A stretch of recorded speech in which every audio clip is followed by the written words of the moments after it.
Buenos días, estimados estudiantes. El día de hoy daremos inicio a la cátedra Prácticas Administrativas. Mi nombre es Mary Vargas y seré su facilitadora en esta oportunidad. Para el día de hoy empezaremos a desarrollar la unidad 1, el acto administrativo. Para ello, veremos o definiremos qué es un acto administrativo.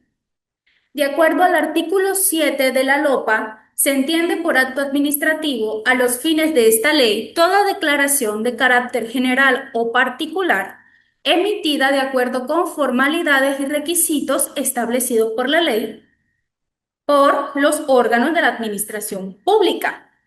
Al analizar los elementos que componen la mencionada noción de acto administrativo, se destaca lo siguiente. Buenos días. Primero, consiste en una declaración de carácter general o particular. Esta redacción no se adapta a la terminología usada en la Constitución y discrepa igualmente con la Ley Orgánica del Tribunal Supremo de Justicia, la cual alude a los actos de efectos generales y de efectos particulares, por lo que el acto como tal no es general ni particular. Lo que podemos clasificar de general o particular son los efectos que éste produce. Segundo, en lo referido al origen del acto administrativo, tal y como hicimos referencia anteriormente, los efectos de la ley deben ser dictados por un órgano de la administración pública. Tercero, de acuerdo a las formalidades, dice el artículo, lo anterior evidencia su sometimiento al principio de la legalidad en sus dos manifestaciones, formal y sustancial. Cuarta, en cuanto a su contenido, el acto es, como lo indica la definición legal, una declaración. En otras palabras, una manifestación de voluntad, de conocimiento o de juicio y cuyo contenido puede ser muy variado, siempre dentro de las facultades atribuidas a el órgano, ente u organismo de la administración pública que lo emita, ya sea de orden sancionatorio, autorización, facultativo, limitativo, entre muchos otros.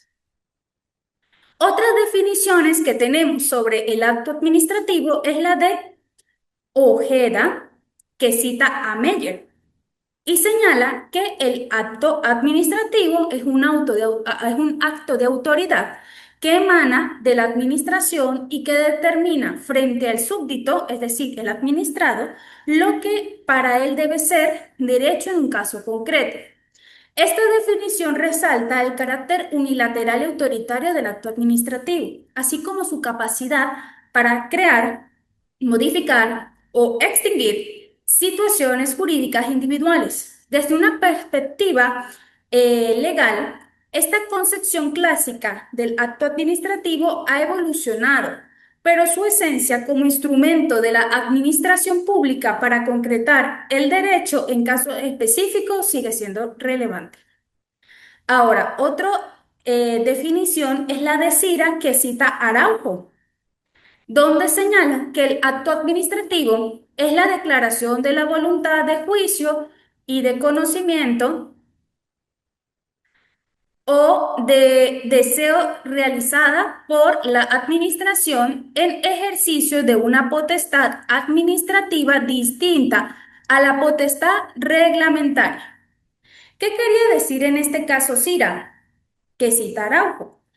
Comienza destacando la diversidad de formas que puede adoptar el acto administrativo. No se trata simplemente de una declaración de voluntad, sino que viene a abarcar también la expresión de juicio, conocimiento o deseo. Esta amplitud refleja la complejidad de la administración pública, que debe tomar decisiones que van desde la simple ejecución de políticas hasta la evaluación de situaciones complejas y la manifestación de intenciones a largo plazo. Cada uno de estos términos implica un proceso mental y una finalidad distinta, lo que subraya la riqueza y la variedad de las actuaciones administrativas.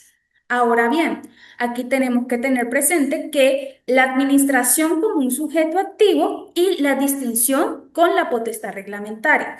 La administración como un sujeto activo, el segundo elemento clave de la definición de Araujo, es realizado por la administración. Esto subraya que se trata de una prerrogativa exclusiva de los órganos administrativos en el ejercicio de sus funciones públicas. Esta exclusividad es fundamental para distinguir los actos administrativos. En otras palabras, esta, esta exclusividad es fundamental porque permite diferenciar estas formas o estas manifestaciones de voluntad con los contratos privados o las sentencias judiciales. Al restringir la capacidad de emitir actos administrativos, la administración pública va a garantizar que todos estos actos estén colmados o emitidos de una autoridad y legitimidad propia del poder público. Por su parte, la distinción con la potestad reglamentaria que vemos aquí en esta parte final eh, señala o quiere dar a entender que mientras que los reglamentos son normas generales y abstractas, los actos administrativos son decisiones concretas y específicas dirigidas a situaciones particulares. Esta distinción es fundamental para mantener la separación entre una función normativa y una función administrativa, así como para garantizar que la administración no abuse de su poder al dictar normas que se deben ser o que deben ser competencia del poder legislativo. La exclusión de la potestad reglamentaria también implica que los actos administrativos están sujetos a un mayor escrutinio y control, ya que sus efectos son más inmediatos y directos sobre el administrado. Lo que nos lleva al segundo punto, ¿cuáles son los elementos del acto administrativo? Esta clasificación es extraída de Araujo Juárez. ¿Qué nos dice Araujo Juárez? Bueno, existen dos tipos de elementos en todo acto administrativo, los esenciales y los accidentales. ¿Cuáles son estos elementos esenciales? Sujeto, objeto, el teleológico, formal y procedimental. Los accidentales son condición, término y modo. Ahora bien, ¿qué son los elementos esenciales? Bueno, son aquellos de existencia necesaria en todo acto administrativo y cuya regularidad es condición de su existencia y validez, y que precisamente por serlo asume la categoría de requisito. Los accidentales, por otro lado, son también llamados cláusulas accesorias del acto administrativo. Según la doctrina española, son aquellos que precisamente por ser accidental no asume la categoría de requisito, cuya existencia no es necesaria, pero una vez establecido se constituye ya no en una condición de validez, como sucede con los elementos esenciales, sino de la eficacia del acto administrativo. Ahora vamos a ir desarrollando cada uno de ellos. Entonces tenemos los elementos esenciales. El elemento subjetivo es el que tiene que ver con la pregunta, ¿quién dicta el acto administrativo? El principio, o en principio, es el sujeto de la administración pública. Esto es el órgano, ente, organismo que viene a emitir el acto administrativo dentro de la esfera de su competencia. Este elemento se clasifica en la legalidad de la investidura, la competencia y la imparcialidad. La legalidad de la investidura. Esta cuestión está relacionada con la titularidad legal del órgano público. ¿De qué se trata? La idoneidad frente al órgano se produce siempre que su investidura o toma de posesión fundamental sea legal, es decir, un titular o funcionario de derecho, de iure. La competencia. Bueno, la jurisprudencia define la competencia como la actitud legal de obrar o la medida de la potestad atribuida por ley a cada órgano administrativo. Ahora bien, dentro de una organización administrativa, como suele ser la administración pública, con una pluralidad de órganos, entes entrelazados, es necesario proceder a hacer una distribución de competencias que corresponden a los distintos titulares de órganos y entes públicos que la integran. Conviene precisar que se debe entender por competencia en atención a los siguientes criterios. Tenemos la materia, el grado, el territorio y tiempo. La materia. Cada uno Ujú. Cada uno de los órganos y entes tiene una competencia en razón de la materia que lo distingue de los demás y que comprende las áreas siguientes. En primer lugar, activa, por ejemplo, el Ministerio Público. En segundo lugar, consultiva, por ejemplo, la Procuraduría General de la República. En tercer lugar, de control, por ejemplo, la Contraloría General de la República. Ahora, por su grado. La organización administrativa se integra verticalmente, culminando en un órgano supremo, por ejemplo, un ministerio. Y por debajo, en el existen los de rango inferior, viceministerios. Lo expuesto da lugar a una competencia estructurada piramidalmente y diferenciada por el grado o nivel que va ocupando en la misma. El territorio. Este criterio se refiere a la distribución de la competencia en circunscripciones administrativas dentro del ordenamiento jurídico. Por ejemplo, hay competencias que son nacionales, estatales y municipales. Dependiendo del rango, va a ser distribuida la competencia. Y tiempo. Se trata de una distribución de competencia en razón de tiempo. Por ejemplo, las disposiciones transitorias que habilitan para la transformación de títulos habilitantes de telecomunicaciones. Ahora bien, la imparcialidad se exige la idoneidad frente a los interesados, la cual se da siempre que no concurran en el titular del órgano ninguna de las causales de inhibición que se refiere al artículo 36 de la LOPA. Les sugiero que revisen el artículo 36 como una curiosidad de ustedes como estudiantes. Vamos entonces con los elementos objetivos. El primer elemento es el objeto, es la cosa, actividad, relación, aquello de que se ocupa y para que lo dispone jurídicamente, lo que resulta en su contenido.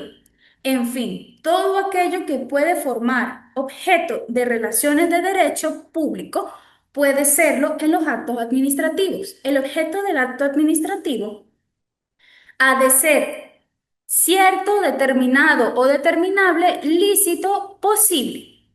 Cierto, determinado o determinable. Esto es que se pueda precisar la disposición adoptada por la autoridad administrativa, puesto que la falta de un objeto determinado o preciso comporta la invalidez del acto correspondiente. Por ejemplo, cuando se señala que hay una sanción, pero sin decir cómo se hizo o qué es lo que sanciona.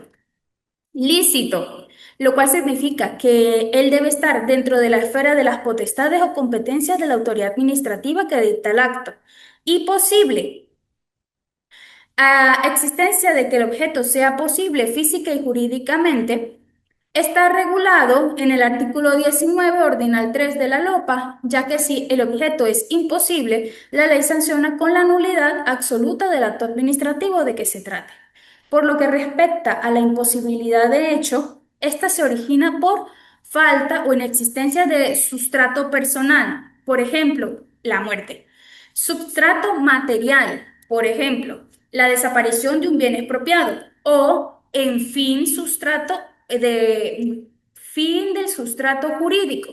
Por ejemplo, la sanción disciplinaria a quien no tiene el carácter de funcionario público. Por último, en cuanto a la imposibilidad jurídica, es cuando el objeto está prohibido por la ley. Por ejemplo, sancionar con precisión un ilícito administrativo, sancionar con prisión un ilícito administrativo. Porque recuerden que la prisión es una sanción de tipo penal. Ahora, la causa es el segundo elemento del objeto. Aquí. Ajá. La determinación del elemento causa viene dado por la respuesta a la pregunta ¿por qué? El acto administrativo. Entonces, la causa del acto administrativo resulta de una serie de circunstancias fácticas denominadas los presupuestos de hecho previsto en la norma. En consecuencia, la causa del acto administrativo serían los antecedentes o presupuestos de hecho y de derecho que son los que sirven de fundamento a la aplicación de una norma jurídica. Y en ese sentido, la causa sería una causa objetiva. La causa del acto administrativo estaría prevista y predeterminada por una ley y es la razón justificadora de la existencia del acto administrativo. El contenido. Bueno, el contenido responde a la pregunta ¿qué? Del acto administrativo. Es la sustancia, su esencia, es lo que dice la parte dispositiva. El contenido es lo que autoriza, manda, ordena, permite, puesto que no es otra cosa más que el fondo del asunto. El contenido del acto administrativo tiene características que mencionaremos a continuación: necesario, explícito, eventual, positivo o negativo. Necesario, bueno, porque forma parte del acto administrativo y es lo que sirve para individualizar o tipificar el acto administrativo respecto a los demás. Lo anterior significa que el acto administrativo es nominal. Existe una tipología de acto administrativo, la cual se encuentra descrita en la ley, dando lugar a una clasificación de actos administrativos. Por ejemplificar, autorizatorios, aprobatorios, favorables, sancionatorios, entre otros. Explícito. eh, También la declaración que haga la autoridad administrativa en aplicación de una norma en la que consiste el contenido debe ser explícita. No obstante, el contenido también puede ser implícito. Es la parte del acto administrativo que, aunque no esté determinado de manera expresa, sin embargo, hay un sobreentendimiento. Por ejemplo, en los actos de la adjudicación de un procedimiento administrativo de selección de contratistas, aun cuando no se diga que se supone que el adjudicatario daba da cumplimiento a las condiciones generales, se sobreentiende que existe eso al adjudicarse. Sin embargo, el principio es que sea explícito. Eventual. Bueno, es la parte que puede ser introducida por la administración junto con una parte necesaria y explícita del acto. Así, este contenido eventual se diferencia de otros tipos de caracteres en el contenido eventual porque va a depender de la voluntad de la administración pública y ello solo ocurre en ejercicio de una potestad discrecional. Por ejemplo, exigencia de una garantía de fiel cumplimiento en el caso de las contrataciones públicas. En cambio, el contenido natural y el contenido explícito o implícito derivan directamente de la ley. ¿Positivo o negativo? Bueno, es que además el contenido puede ser positivo cuando la administración pública accede a una solicitud hecha por un particular. Ejemplo, acordar la renovación de una habilitación administrativa. O por el contrario, el contenido puede ser negativo cuando la administración pública niega lo solicitado. La declaratoria sin lugar de un recurso administrativo. En este último caso, la negativa puede ser expresa o tácita. Expresa, por ejemplo, denegación de la habilitación administrativa o tácita cuando ha transcurrido el lapso determinado por la ley para tomar una decisión y la administración pública no se pronuncia, operando en este caso el silencio administrativo negativo. Ahora bien, elemento teleológico. El elemento teleológico habla del fin, es la respuesta a la pregunta ¿para qué es el acto administrativo? El acto administrativo, recuerden que siempre persigue una finalidad objetivamente determinada, el interés público. Y por ende, todo fin tiene que ser necesariamente un fin público específico previsto en una norma, por lo que el fin legal viene a condicionar la validez del acto administrativo.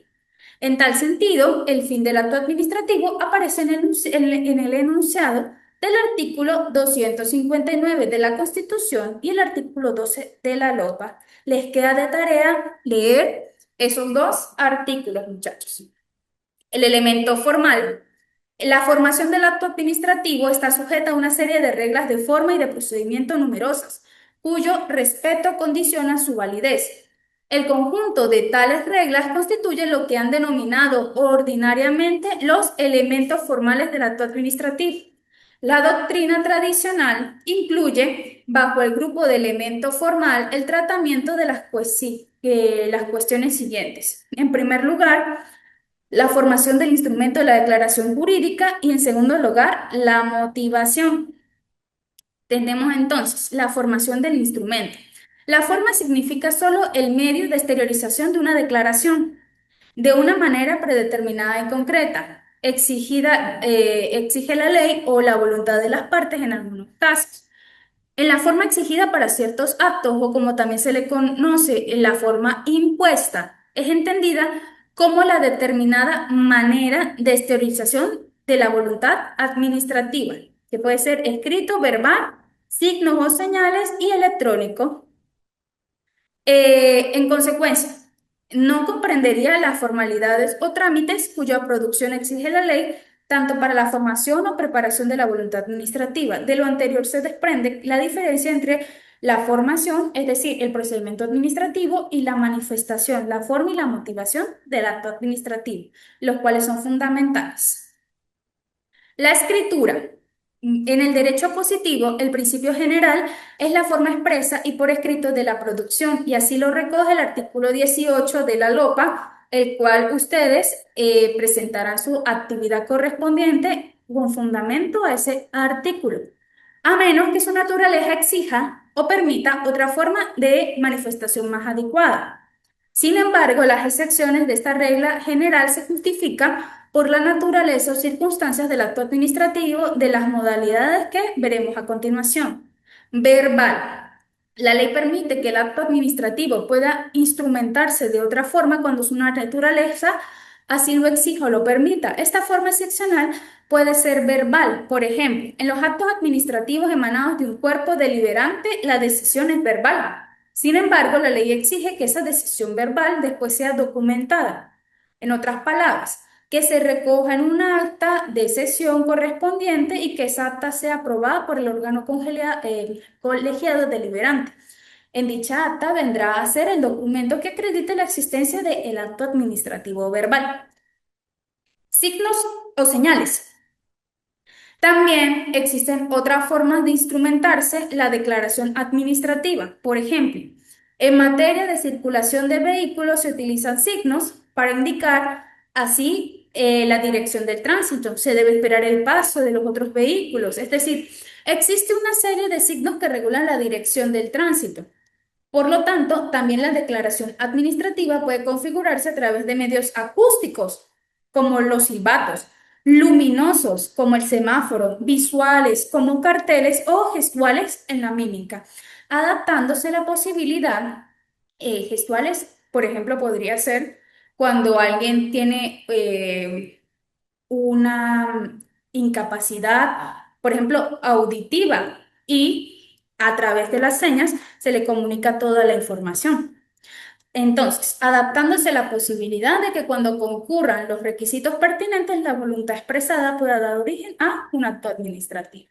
Y el electrónico, finalmente, a la luz de las múltiples posibilidades que permite el actual sistema informático dentro de la administración pública, no se excluye la viabilidad de automatizar las declaraciones productoras de efectos jurídicos mediante la implementación del denominado acto administrativo electrónico, lo cual debería en un futuro puede ser objeto de regulaciones en cuanto a su validez, valor probatorio y firma electrónica. Todos estos elementos o todos estos objetos de regulación están dispersos en diferentes normativas legales. La motivación. Dentro de los elementos formales destaca la motivación, que consiste en la exposición o expresión de los antecedentes de hecho, es decir, los motivos fácticos, y fundamentadas de derecho, los motivos jurídicos, que proceden y justifican el dictado del acto administrativo, es decir, la expresión de la causa. Esto es la expresión suscita de los fundamentos de hecho y derecho. Así las cosas de acuerdo al artículo 9 de la LOPA. La motivación es un requisito esencial y por ello se exige que el acto administrativo sea motivado. Por su parte, el artículo 18.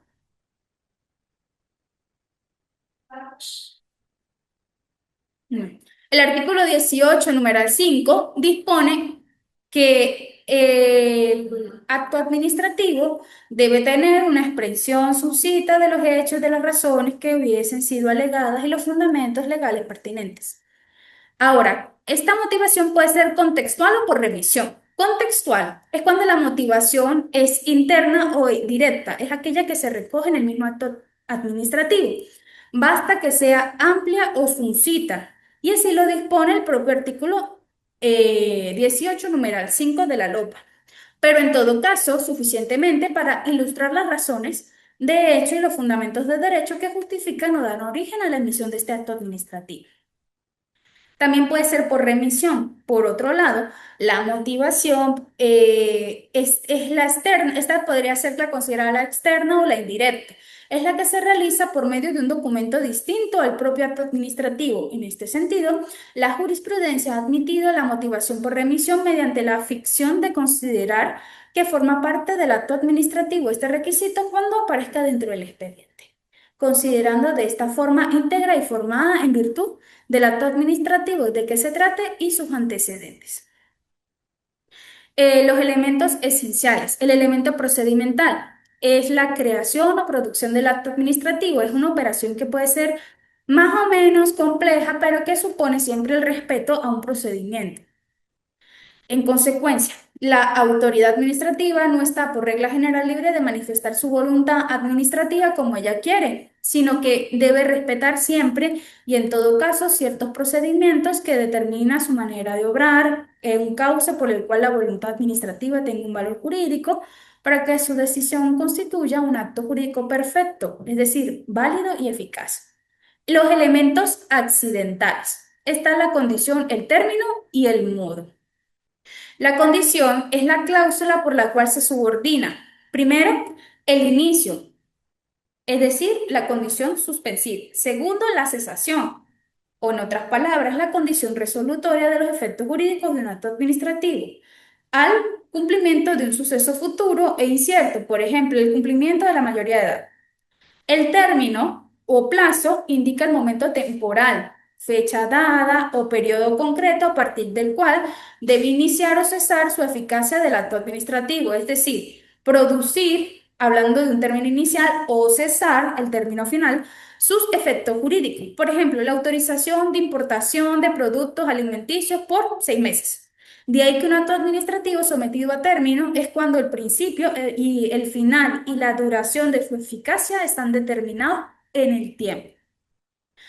Por último, el modo es una exigencia vinculada al acto administrativo favorable, por lo que consiste en una carga u obligación impuesta a la persona en cuyo interés se ha dictado el acto administrativo. Por ejemplo, el otorgamiento de una fianza de fiel cumplimiento. En tales casos se exige para que la administración pública pueda imponer la obligación que el modo representa y que disponga de la correspondiente cobertura y habilitación legal. Ahora, tenemos la clasificación de los actos administrativos. Permiso.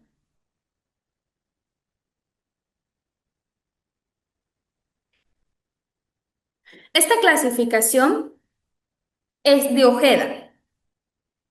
Lo primero que nos habla es de actos administrativos según sus efectos. Ojeda establece que la clasificación de los actos administrativos se distingue entre actos de efecto general y particular. Aquí él revela que existe una tensión inherente entre dos principios fundamentales del derecho administrativo, la jerarquía de la norma y el contenido del acto. Y nos señala que existen dos reglas. La regla número 1 establece la supremacía de los actos según el órgano emisor. Se fundamenta en la noción de que la autoridad superior posee una mayor legitimidad y capacidad para regular el ordenamiento jurídico. Un ejemplo de esto es el artículo 14 de la LOPA, que establece como el orden de jerarquía de actos administrativos: decreto, resolución, órdenes. Ahora, la regla número 2 Señala o prioriza el contenido normativo sobre la jerarquía orgánica. Introduce una compleja o una complejidad adicional al reconocer que un acto particular no puede derogar una norma general, incluso si esta última emana de una autoridad inferior. Esta aparente contradicción, como señala Rondón en el libro de Ojeda, exige una reinterpretación de la jerarquía administrativa. La solución propuesta por diversa doctrina implica jerarquizar los actos en función tanto del órgano emisor como del contenido normativo. Busca armonizar ambos principios. En un escenario donde un decreto particular colisiona con un reglamento general, la aplicación estricta de la jerarquía orgánica favorece al decreto. No obstante, una interpretación más matizada que considere la naturaleza normativa de la resolución podría conducir a una solución diferente. Esta tensión refleja la complejidad del derecho administrativo, que busca equilibrar la estabilidad del ordenamiento con la flexibilidad necesaria para adaptarse a circunstancias particulares. Ahora bien, aquí tenemos los actos administrativos generales e individuales. Los actos administrativos de efectos generales pueden o no tener un contenido normativo. Se dirigen a una pluralidad de sujetos, ya sea un grupo determinado o indeterminado. Esta categoría abarca desde reglamentos y ordenanzas hasta actos que, sin ser normativos, afectan a un número indeterminado de personas, como una convocatoria a concurso público.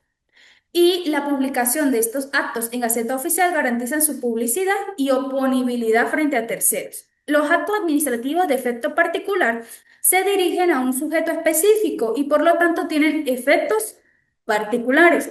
Estos actos, que pueden ser constituidos de derecho a imponer obligaciones, se caracterizan por su concreción y especificidad. La distinción entre ambas categorías no solo tienen implicaciones prácticas en cuanto a la publicidad, la notificación del acto, sino que también refleja una naturaleza dual del derecho administrativo, que se ocupa tanto de regularizaciones generales de la sociedad como la protección a derechos individuales. Tenemos también los actos administrativos según su contenido. Bueno, están los actos administrativos definitivos y de trámites. Los definitivos son los que ponen fin a un procedimiento administrativo, se caracterizan por su eficacia y ejecutoriedad. Estos actos son susceptibles de impugnación ante la jurisdicción contencioso administrativo, lo que garantiza la tutela judicial efectiva de los derechos de los administrados. Los actos administrativos de trámite tienen una naturaleza preparatoria, no son impugnables directamente, salvo que causen indefensión o prejuzguen sobre el fondo del asunto. Esta limitación se justifica por la necesidad de evitar la paralización de los procedimientos administrativos y de garantizar la eficacia de la administración pública. Ahora, también por su contenido tenemos los creadores de derechos y los creadores de obligaciones. Esta clasificación refleja la doble función del derecho administrativo. Por un lado, reconoce y protege derechos y por otro impone deberes y obligaciones de interés general. Los creadores de derechos son aquellos como las concesiones y autorizaciones, es decir, amplían la esfera jurídica del particular o del administrado, mientras que los creadores de obligaciones son los actos administrativos sancionatorios o, por ejemplo, las expropiaciones que restringen la esfera del particular. Asimismo, están los actos administrativos según su manifestación de voluntad, que pueden ser los expresos y los tácitos. Los expresos, la ley exige de una manifestación de voluntad formal del acto administrativo.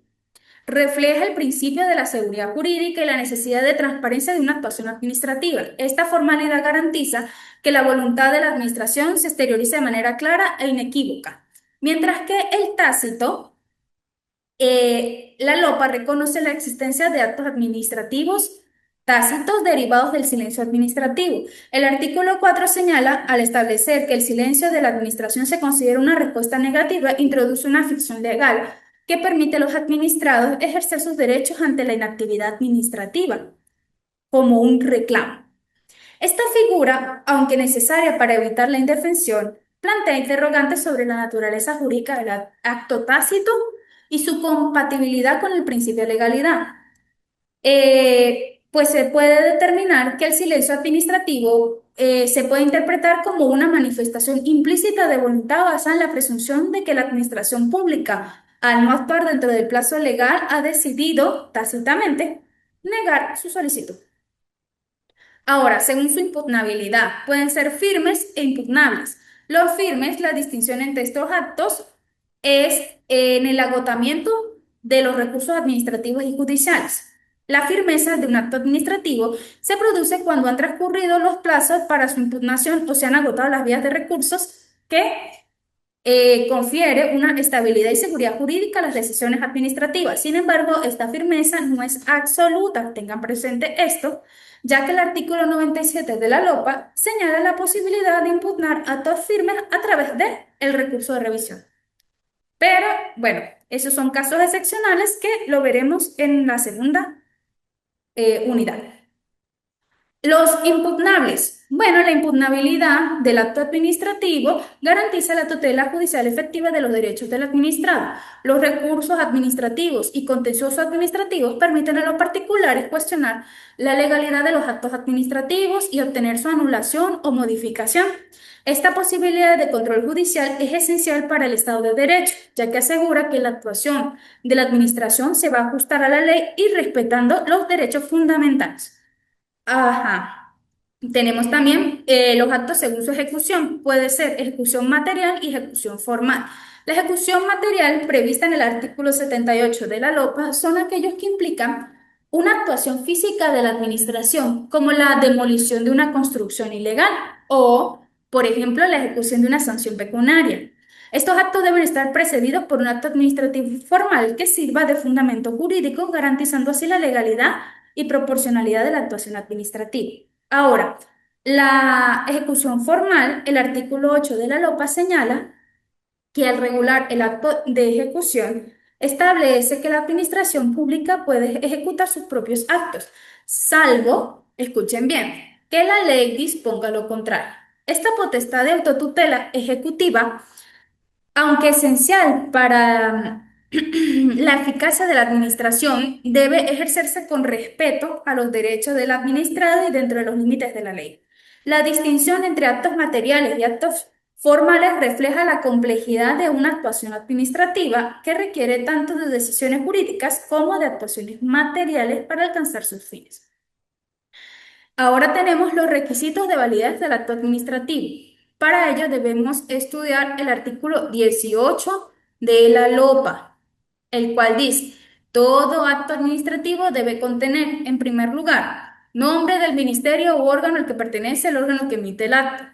En segundo lugar, nombre del órgano que emite el acta. Existen ocasiones en que el ordinal 1 y el ordinal 2 tienen el mismo nombre. Supongamos, Gobernación del Estado Táchira. ¿Quién lo emite? La Gobernación del Estado Táchira. ¿Por qué? Porque lo emite el gobernador. Pero también puede ser Gobernación del Estado Táchira, nombre del órgano, Intamujer. ¿Por qué? Porque Intamujer está adscrito a la gobernación del estado Táchira o familia tachirense. Entonces, nombre del ministerio u organismo a que pertenece el órgano que emite el acto, gobernación del estado Táchira, nombre del órgano que emite el acto, fundación, familia tachirense. Lugar y fecha donde es dictado el acto. Bueno, lugar San Cristóbal, a la fecha. Hoy es 11 de junio del año 2025. Nombre de la persona o órgano a quien va dirigido. ¿Para quién es el acto administrativo? Supongamos que vamos a nombrar, vamos a jubilar a un funcionario, mejor.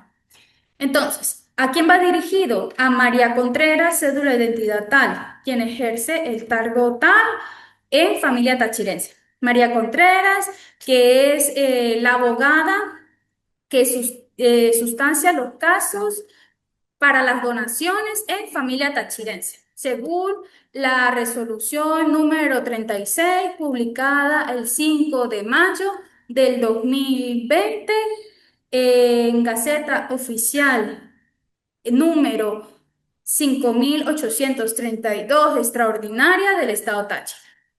Expresó su cita de los hechos, de las razones que hubiesen sido alegadas y los fundamentos legales pertinentes. En ese caso, la presidenta de Familia Tachirense empieza a detallar en consideración de que María Contreras tiene 30 años trabajando en la organización en vista de que la ley tal en tal artículo señala que cuando las mujeres tienen X cantidad de años y tiene tantos años de servicio, pueden ser jubilados en vista de que ha cotizado las horas indicadas por la ley. Se da entonces una decisión que vendría a ser el numeral 6, la decisión respectiva si fuese el caso. En este caso, como es una jubilación, la decisión que toma la presidenta de Familia Tachirense es jubilar a María Contreras. Artículo 7. Perdón, el ordinal 7. Nombre del funcionario que lo suscribe con indicación de la titularidad que actúa e indicación expresa en caso de actuar por delegación. Y supongamos que vamos a decir que la presidenta de Familia Tachirense es María Pérez. Entonces diría, firma María Pérez, abajo coloca María Pérez, presidenta de Familia Tachirense, según resolución número 36, publicada en la Gaceta número 3285 de fecha 6 de agosto del 2018. O también puede decir, supongamos que no, no lo va a dictar la presidenta, lo va a dictar a alguien a la que le dio esa atribución o le delegó esa atribución. Supongamos que está María Contreras, que es la presidenta, pero resulta que el que puede firmar este tipo de actos administrativos es Jesús Pérez. Entonces va a decir Jesús Pérez, el cargo de Jesús Pérez y tal cual. Y nombre de la resolución y la fecha de la publicación en la que le confirió esa potestad. Termina con el sello. Jesús Pérez sella o María Contreras sella el acto administrativo y después se publica, se le notifica a la persona de forma personal y también se publica por Gaceta Oficial del Estado Táchira. Cumpliendo con todos esos pasos, está bien, en ese caso, la jubilación de la ciudadana. Ahora bien, nos añade o nos aclara Hernández que el acto administrativo, para que tenga validez, debe tener requisitos de fondo y de forma, como lo hemos venido desarrollando en toda la clase. Los requisitos de fondo que establece Hernández es decisión unilateral de la administración pública, materia propia de la actividad administrativa, finalidad de producir un efecto jurídico, que eran los elementos que ya veníamos hablando con Araujo Juárez. Decisión unilateral. Bueno, el acto administrativo debe ser una expresión unilateral de voluntad de la autoridad administrativa competente.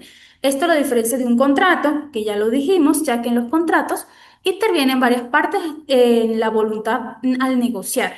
Materia propia de la actividad administrativa. ¿Por qué? Porque el acto debe referirse a una cuestión que pertenezca al ámbito de competencia de ese órgano de la administración pública. Finalidad de producir un efecto jurídico. El propósito del acto es establecer derechos u obligaciones, como ya lo hemos venido desarrollando en esta clase, tanto para la administración pública como para los particulares. Requisitos de forma que proceda de una autoridad administrativa y la resolución administrativa tenga forma ejecutiva, que es decir, que proceda de una autoridad administrativa, que el acto sea dictado por un órgano competente dentro de la administración pública, lo que garantiza que quien emite tiene las facultades y atribuciones para emitir actos administrativos. Resolución administrativa que tenga forma ejecutiva, pues que el acto administrativo produzca efectos jurídicos, que es lo que veníamos, o efecto jurídico, efecto material, debe cumplir con las normas generales de los procedimientos, porque si no está viciado, pero los vicios los veremos en la siguiente clase. Entonces, este procedimiento asegura el respeto a los derechos de la administración y de los particulares. Si se presenta un vicio esencial en el procedimiento, va a perder su validez y su eficacia. Con esto finalizamos la clase de hoy. Aquí yo el día de hoy les voy a subir esta presentación de PowerPoint donde tienen las referencias bibliográficas que yo utilicé para la clase. Gracias por su atención. Si tienen alguna duda o alguna pregunta respecto a lo visto en la clase del día de hoy, pues por favor se comunican conmigo a través del foro o a través de la mensajería. Y con gusto yo les atenderé en la brevedad posible. Espero que tengan un buen día y nos veremos en la próxima clase.